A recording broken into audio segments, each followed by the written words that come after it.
In a village there once lived two men who had the same name. They were both called Klaus. One of them had 4 horses, but the other had only 1 horse. So to distinguish them, people called the owner of the 4 horses Great Klaus, and he who had only 1 horse, Little Klaus. Now we shall hear what happened to them, for this is a true story. Through the whole week, Little Klaus was obliged to plough for Great Klaus and lend him his 1 horse. And then only once a week, on a Sunday, Great Klaus lent him all his 4 horses. Get up there! Then how Little Klaus would smack his whip over all 5 horses. They were as good as his own on that one day. The sun shone brightly, and the church bells were ringing merrily as the people passed by, dressed in their best clothes, with their prayer books under their arms.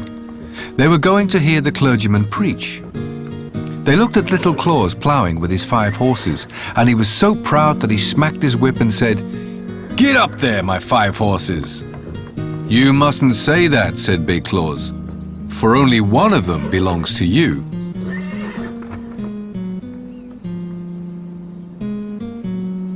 But Little Klaus soon forgot what he ought to say, and when anyone passed he would call out, "Get up, my 5 horses!" "Now I must beg you not to say that again," said Big Klaus, "for if you do, I shall hit your horse on the head, so that he will drop dead on the spot, and there will be an end of him." "I promise you I will not say it any more," said Little Klaus. But as soon as people came by, nodding to him and wishing him good day, he became so pleased and thought how grand it looked to have 5 horses ploughing in his field, that he cried out again, "Get up, all my horses!" "I'll get up all your horses for you," said Big Klaus. And seizing a hammer, he struck the 1 horse of Little Klaus on the head, and he fell dead instantly. "Oh, now I have no horse at all," said Little Klaus, weeping. But after a while he took off the dead horse's skin and hung the hide to dry in the wind. Then he put the dry skin into a bag and, placing it over his shoulder, went out into the next town to sell the horse's skin.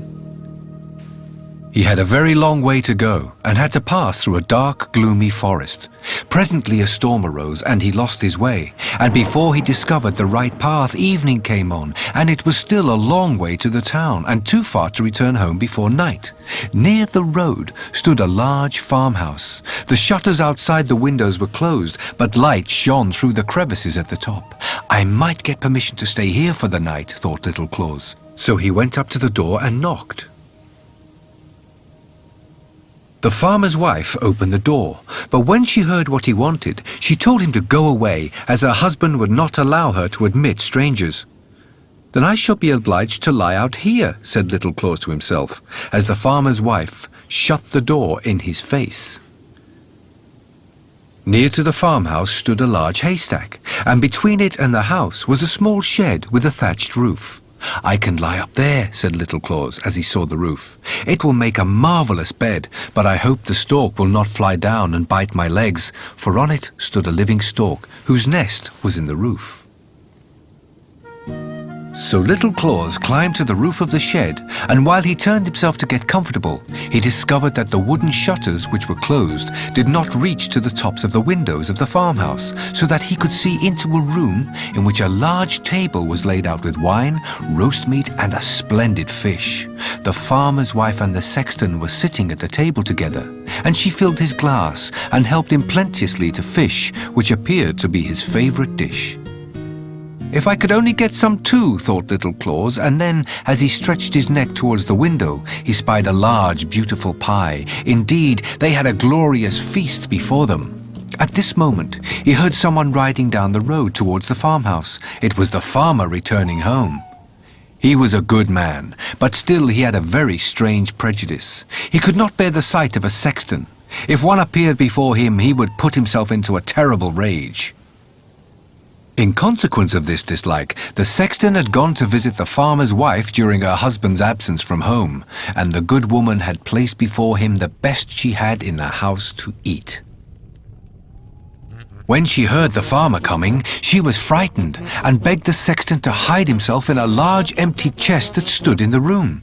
He did so, for he knew her husband could not endure the sight of a sexton. The woman then quickly put away the wine and hid all the rest of the nice things in the oven, for if her husband had seen them, he would have asked what they were brought out for. "Oh dear," sighed little Klaus from the top of the shed, as he saw all the good things disappear. "Is anyone up there?" asked the farmer, looking up and discovering little Klaus.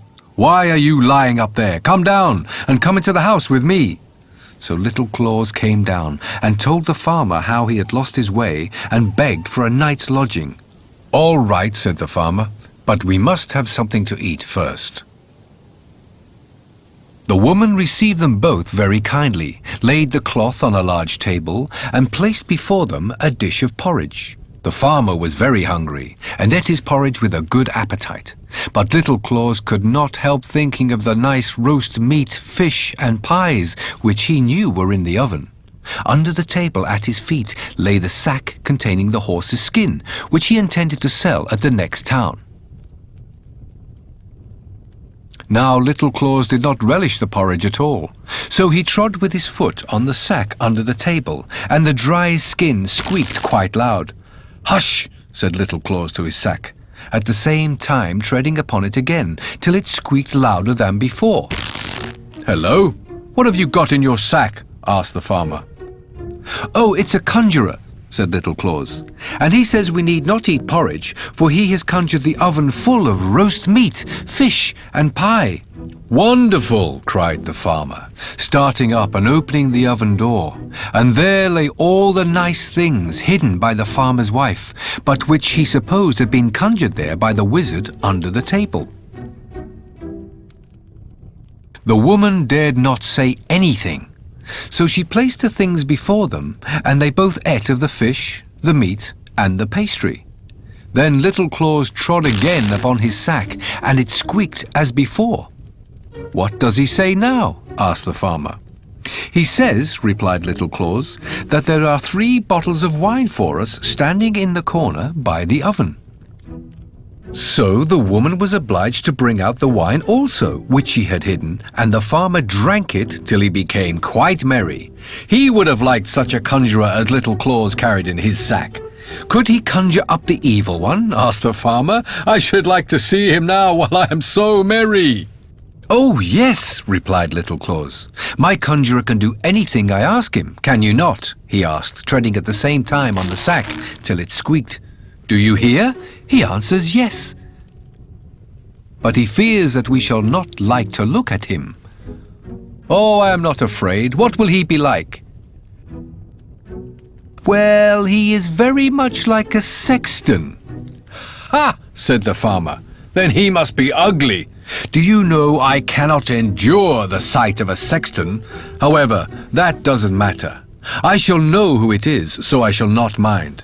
Now then, I have got up my courage, but don't let him come too near me." "Stop, I must ask the conjurer," said little Klaus. So he trod on the bag and stooped his ear down to listen. "What does he say?" "He says that you must go and open that large chest which stands in the corner, and you will see the evil one crouching down inside, but you must hold the lid firmly that he may not slip out." "Will you come and help me hold it?" said the farmer, going towards the chest in which his wife had hidden the sexton, who now lay inside very much frightened. The farmer opened the lid a very little way and peeped in. "Oh!" cried he, springing backwards. "I saw him, and he is exactly like our sexton. How dreadful it is!" So after that, he was obliged to drink again, and they sat and drank till far into the night.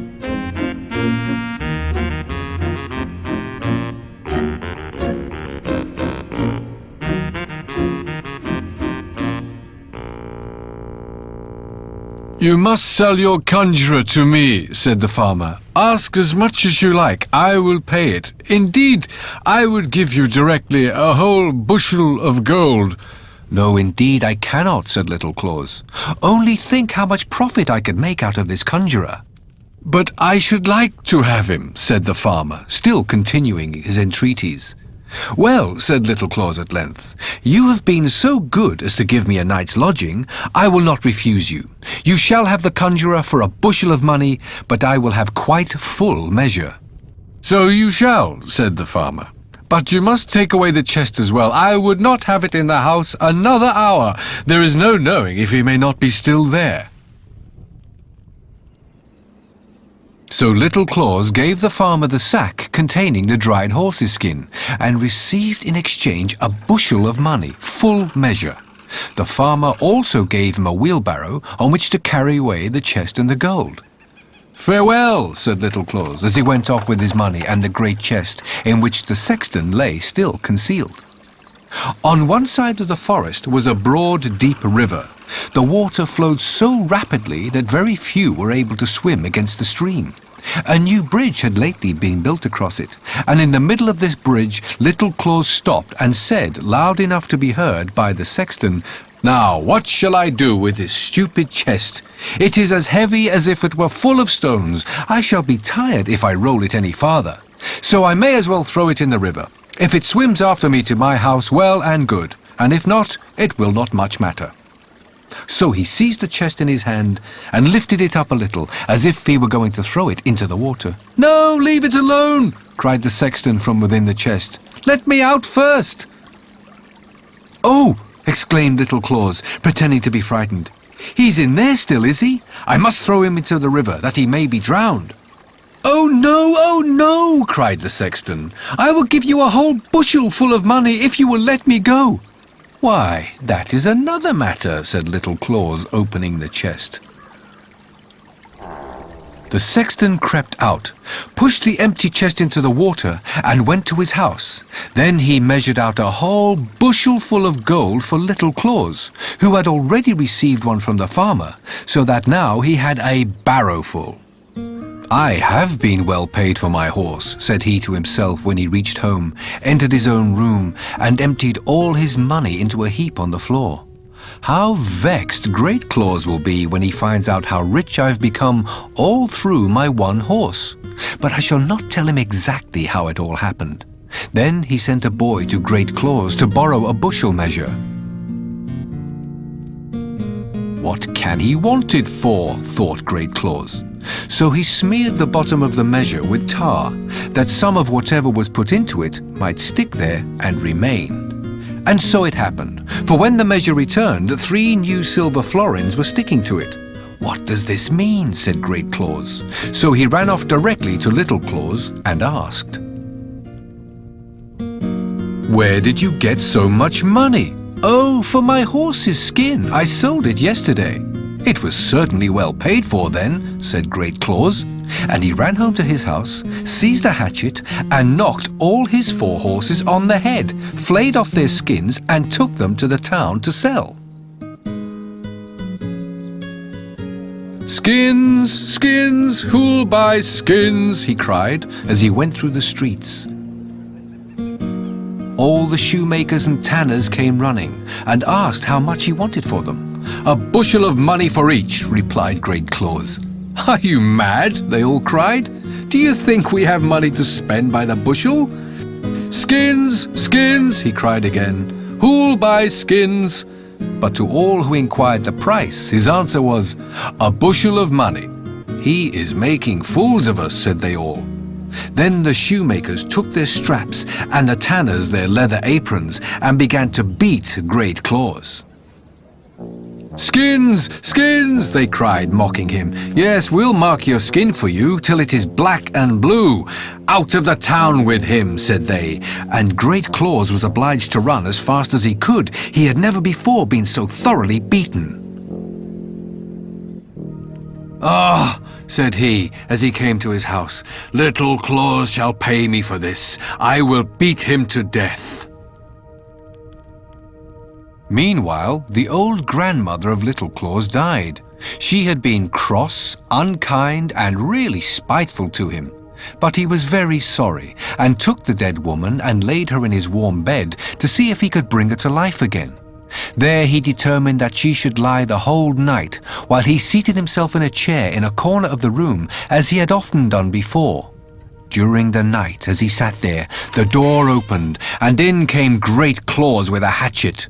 He knew well where Little Klaus's bed stood, so he went right up to it and struck the old grandmother on the head, thinking it must be Little Klaus. "There," cried he, "now you cannot make a fool of me again." And then he went home.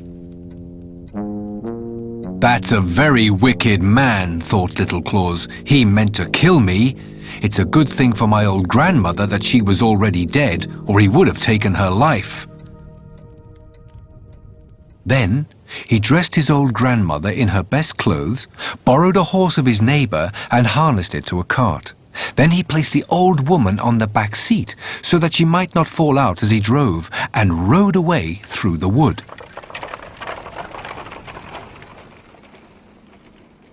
By sunrise they reached a large inn where Little Klaus stopped and went to get something to eat. The landlord was a rich man, and a good man too, but as passionate as if he had been made of pepper and snuff. "Good morning," said he to Little Klaus. "You are come betimes today?" "Yes," said Little Klaus. "I am going to the town with my old grandmother. She is sitting at the back of the wagon, but I cannot bring her into the room. Will you take her a glass of mead? But you must speak very loud, for she cannot hear well." "Yes, certainly I will," replied the landlord. And, pouring out a glass of mead, he carried it out to the dead grandmother, who sat upright in the cart. "Here is a glass of mead from your grandson," said the landlord. The dead woman did not answer a word, but sat quite still. "Do you not hear?" cried the landlord as loud as he could. "Here is a glass of mead from your grandson." Again and again he bawled it out, but as she did not stir, he flew into a passion and threw the glass of mead in her face.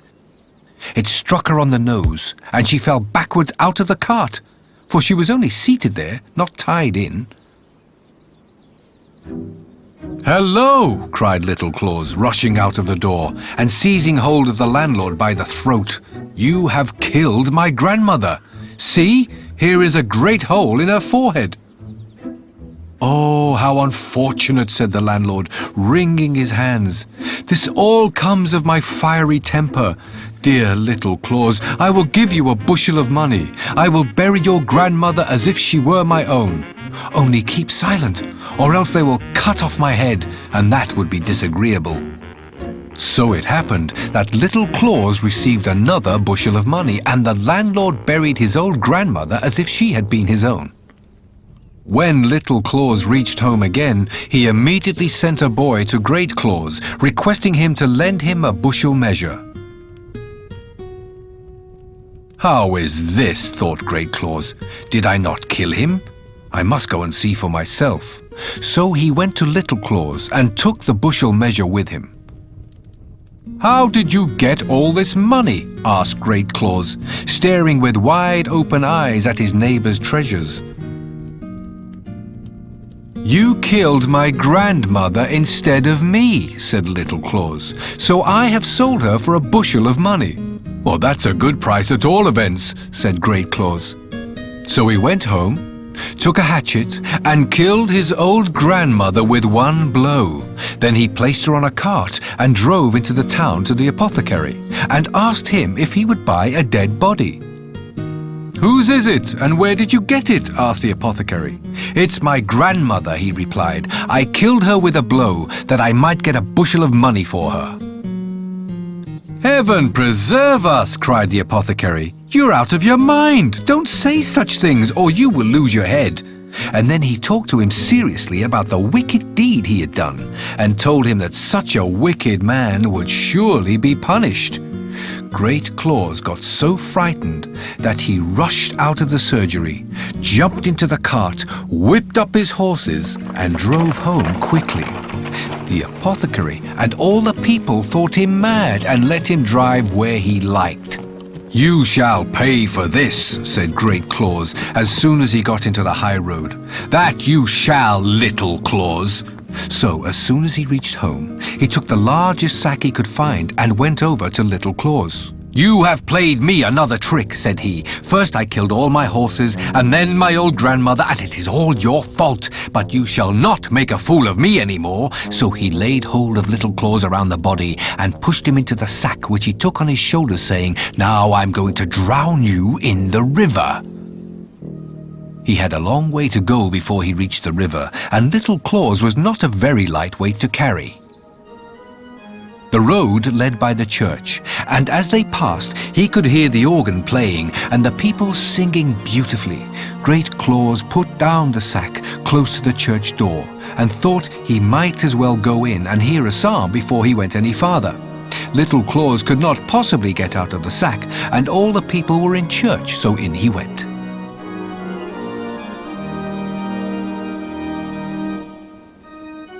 "Oh dear," sighed Little Claus in the sack as he turned and twisted about, but he found he could not loosen the string with which it was tied.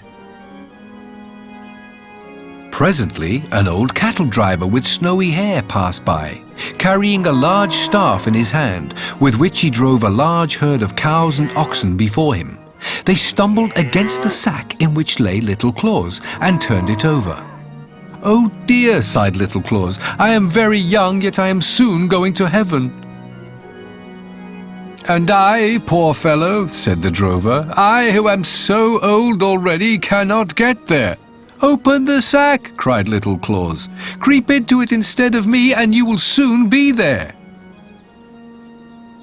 "With all my heart," replied the drover, opening the sack, from which sprung Little Claus as quickly as possible. "Will you take care of my cattle?" said the old man as he crept into the bag. "Yes," said Little Claus, and he tied up the sack and then walked off with all the cows and oxen. When Great Claus came out of church, he took up the sack and placed it on his shoulders. It appeared to have become lighter, for the old drover was not half so heavy as Little Claus. "How light he seems now," said he. "Ah, it is because I have been to a church."